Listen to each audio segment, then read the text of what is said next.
Air pollution in India is a silent emergency. It affects millions of lives daily across the nation. The air we breathe, essential for life, has become a carrier of disease and distress. This crisis is not uniform. It varies greatly from the smog-filled cities of the north to the relatively cleaner air in some southern regions. However, no part of the country is entirely immune. Understanding this complex challenge is the first step towards finding meaningful solutions. We must confront the sources, the impacts, and the urgent need for systemic change. The health of our people and our environment depends on it. The scale of India's air pollution problem is immense. It is a public health crisis that demands immediate and sustained attention from all sections of society. For too long, the issue has been downplayed or addressed with temporary fixes. The consequences of inaction are severe. They range from widespread respiratory illnesses to long-term chronic conditions. The economic cost of pollution through lost productivity and healthcare expenses is also staggering. We need to acknowledge the gravity of the situation. Only then can we galvanize the collective will required to clean our air. This is not just an environmental issue, it is a fight for survival. Across India, diverse geographical and meteorological conditions interact with various pollution sources. This creates a complex tapestry of air quality scenarios. In the Indo-Gangetic plains, winter often brings a blanket of thick smog. This is due to a combination of factors including stubble burning, vehicular emissions, and industrial pollution. Coastal areas might experience different patterns. However, increasing urbanization and industrialization are impacting air quality there too. Even hilly regions, once considered pristine, are now showing signs of rising pollution. This regional diversity requires tailored strategies, not a one-size-fits-all approach. The fight against air pollution is a fight for our future. It is about ensuring that our children can grow up breathing clean air. It is about protecting the health and well-being of every citizen. The problem is daunting, but not insurmountable. With strong political will, effective policies, technological innovation, and active citizen participation, we can turn the tide. This essay aims to shed light on the current state of air pollution in India. It will explore its various facets, from national statistics to city-specific challenges. It will also discuss ongoing efforts and the path forward. The time for complacency is over. The time for action is now. Understanding the national air quality picture requires looking at key indicators. The National Average Air Quality Index, or AQI, currently hovers around 100. This level is categorized as moderate pollution. While moderate might not sound alarming to some, it still poses health risks. These risks are especially significant for sensitive groups such as children, the elderly, and individuals with pre-existing respiratory conditions. It is crucial to remember that this is an average. Many parts of the country experience far worse conditions regularly. This average also reflects India's extensive air quality monitoring network, which captures data from rural and less polluted areas, potentially lowering the overall national figure. A more specific measure of air pollution is the concentration of PM2.5 particles. These are fine particulate matter, smaller than 2.5 micrometers, that can penetrate deep into the lungs and bloodstream. India's average PM2.5 concentration currently stands at approximately 34 micrograms per cubic meter. This figure is a stark reminder of the challenge we face. It is 6.8 times higher than the World Health Organization's recommended annual guideline limit of 5 micrograms per cubic meter. Such high levels of PM2.5 are directly linked to a host of serious health problems, making this a critical metric to track and reduce. The AQI itself is a composite index. It often includes measurements of several pollutants like PM2.5, PM10, ozone, sulfur dioxide, and nitrogen dioxide.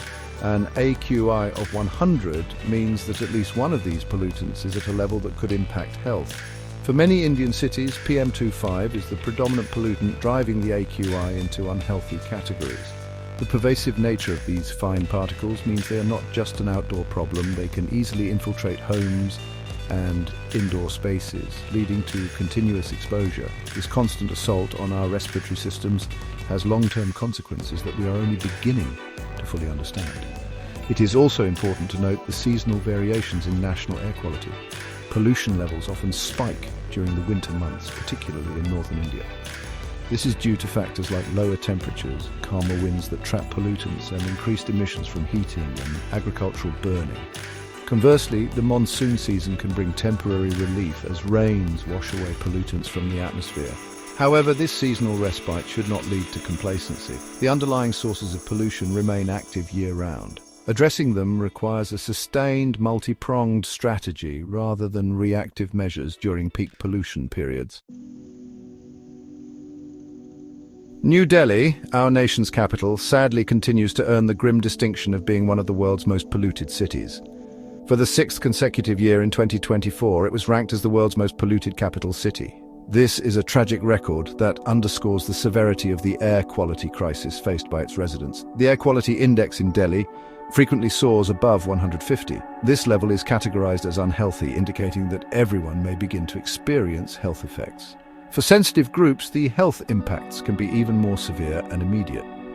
The city's air often carries a visible haze, a constant reminder of the toxins people are forced to breathe.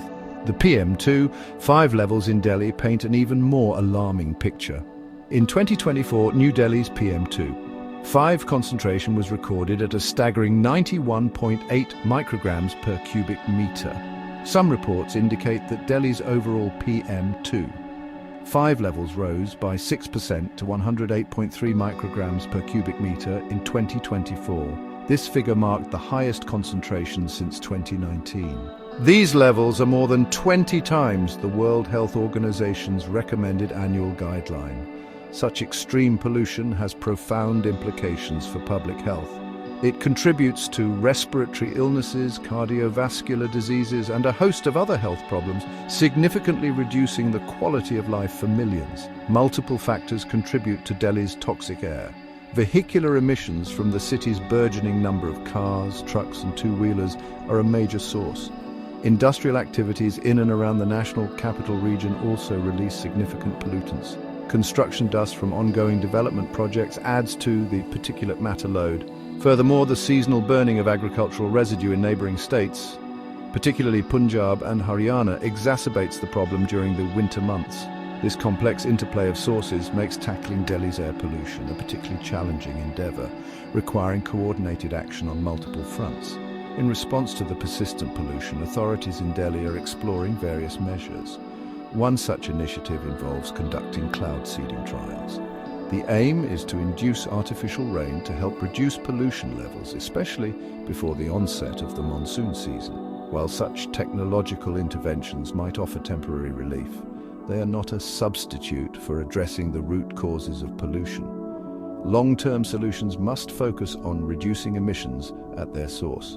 This includes promoting cleaner transportation, enforcing stricter industrial emission norms, managing construction dust effectively, and finding sustainable alternatives to stubble burning. Delhi's fight for clean air is far from over.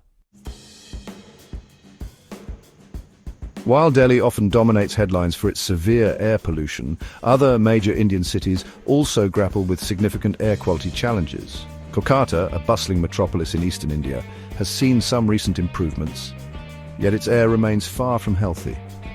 In the winter of 2024 to 2025, Kolkata recorded its lowest winter PM2.5 levels since 2019. Specifically, December 2024 saw an average PM2.5 concentration of 73 micrograms per cubic meter, and January 2025 recorded 77 micrograms per cubic meter. While this downward trend is a positive development, these levels still significantly surpass the national safe annual limit of 40 micrograms per cubic meter, and are many times higher than the World Health Organization guideline. The sources of pollution in Kolkata are varied. They include vehicular emissions from its dense traffic, industrial activities in the surrounding areas, and emissions from coal-fired power plants. Open burning of waste and dust from construction sites also contribute to the city's particulate matter load. The city's unique geography and meteorological conditions can sometimes lead to the trapping of pollutants, especially during winter. The recent improvements suggest that efforts to control pollution might be yielding some results. However, sustained action is needed to bring Kolkata's air quality within safe limits and protect the health of its residents. Moving south, Bangalore, often known as India's Silicon Valley, presents a somewhat different air quality scenario. Currently, the air quality index in Bangalore is around 68. This reading falls into the moderate category. This suggests that the air quality is generally acceptable for most individuals. However, for people who are unusually sensitive to air pollution, there might still be moderate health concerns. Bangalore's pollution sources primarily include vehicular traffic, which has grown exponentially with the city's rapid expansion, along with construction activities and road dust. The city benefits from its green cover and elevation, which can help disperse pollutants more effectively than in some northern cities. However, even in regions generally perceived as having better air, pockets of high pollution can exist. For instance, Bernihat, an industrial town in northeast India, recorded a very high PM2.5 concentration of 128.2 micrograms per cubic meter in 2024. This highlights the localized nature of pollution hotspots, often driven by specific industrial or human activities. It underscores the need for robust, widespread air quality monitoring across all regions, not just in major metropolitan areas. While Bangalore's current moderate AQI is better than many other Indian cities, continuous vigilance and proactive measures are essential to prevent its air quality from deteriorating as the city continues to grow. Section 5. Farming's Footprint. Tackling agricultural pollution in Punjab. Agricultural practices, particularly the burning of crop residue, contribute significantly to air pollution in parts of India. This is especially true for northern states like Punjab during the post-harvest season. The smoke from burning stubble travels long distances, severely impacting air quality in Delhi and the wider Indo-Gangetic Plain.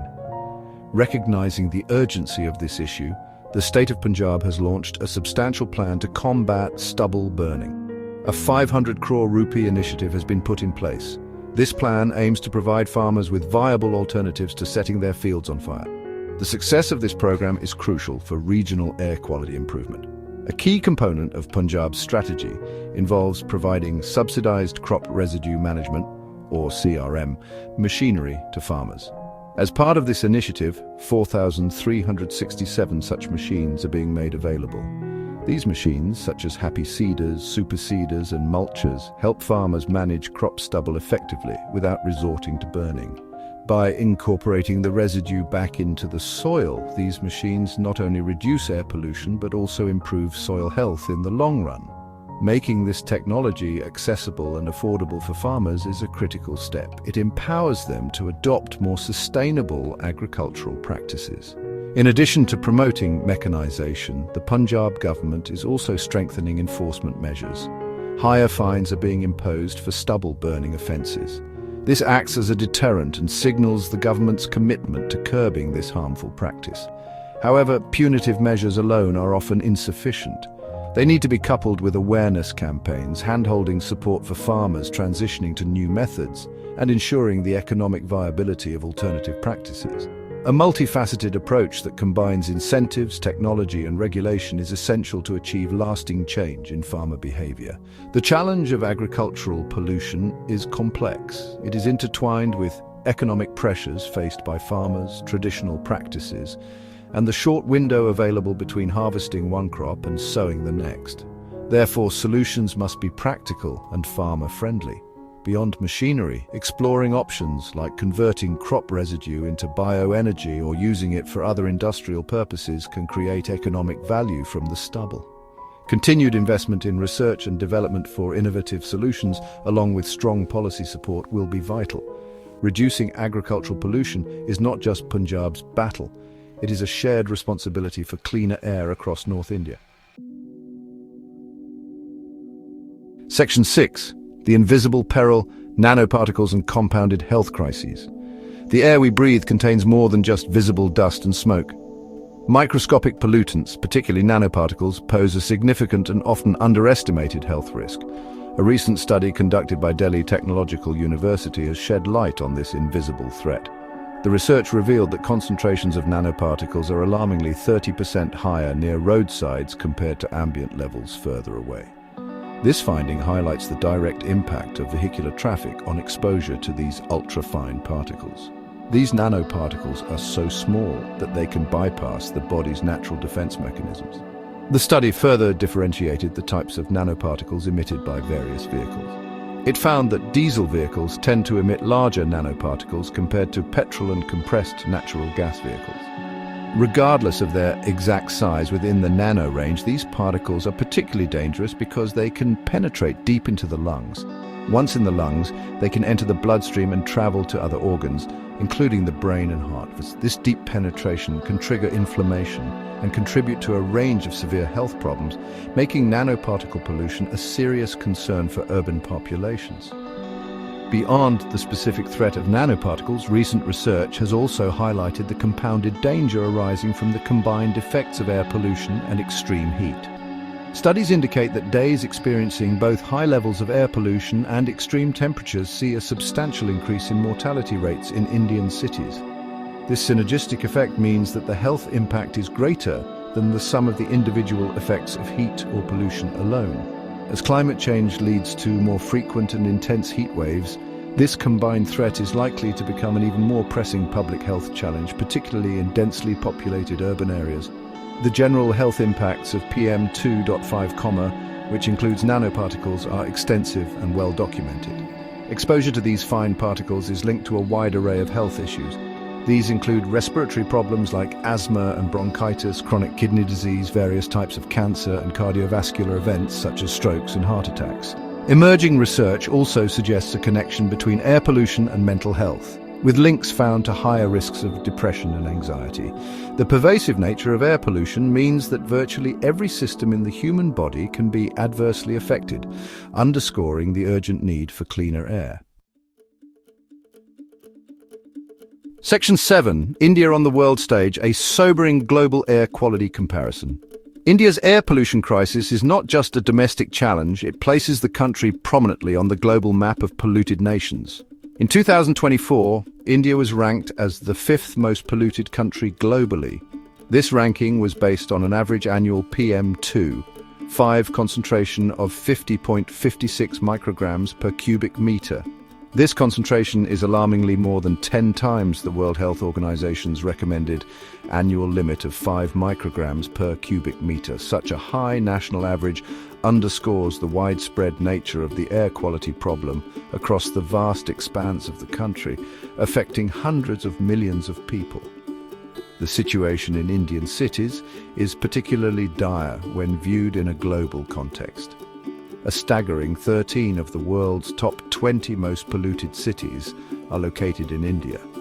Furthermore, an even more concerning statistic reveals that 74 out of the 100 most polluted cities globally are in India, with all of them situated in the northern part of the country.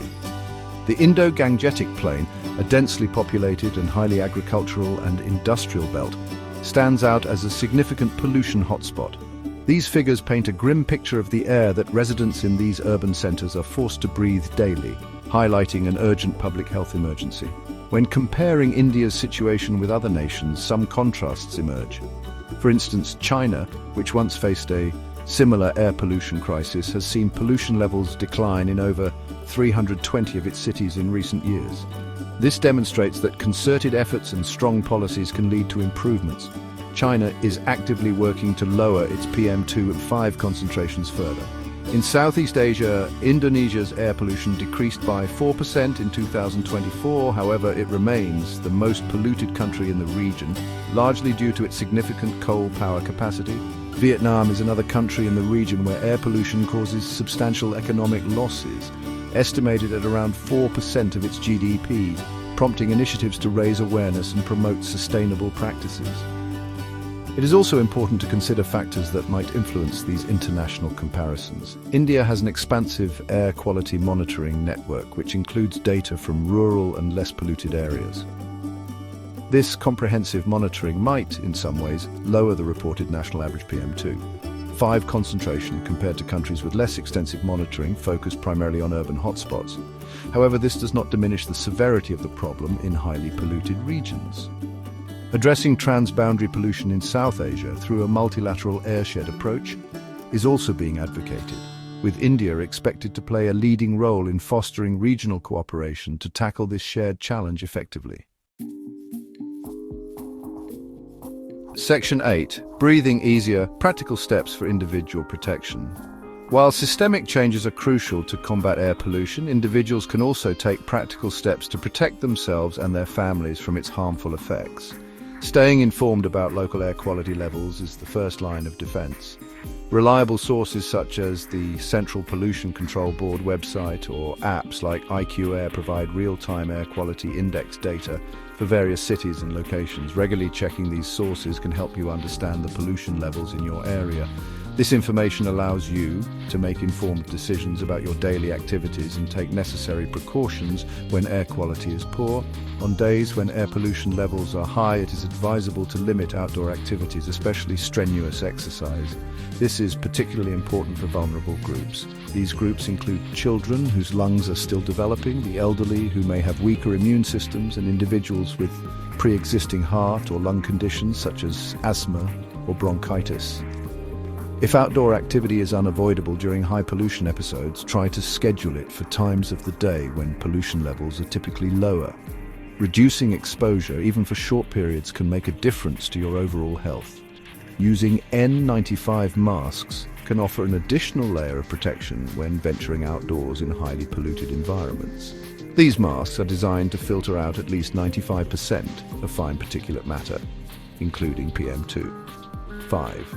Ensure the mask fits snugly over your nose and mouth to create a proper seal. While masks can reduce inhalation of pollutants, they are not a complete solution. They should be used in conjunction with other protective measures, such as minimizing time spent in heavily polluted areas.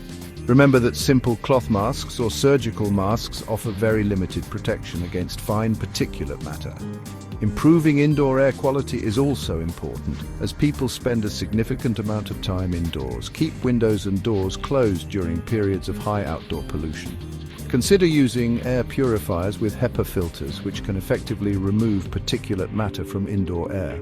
Simple measures like avoiding smoking indoors and ensuring good ventilation when cooking or using cleaning products can also help maintain cleaner air inside your home.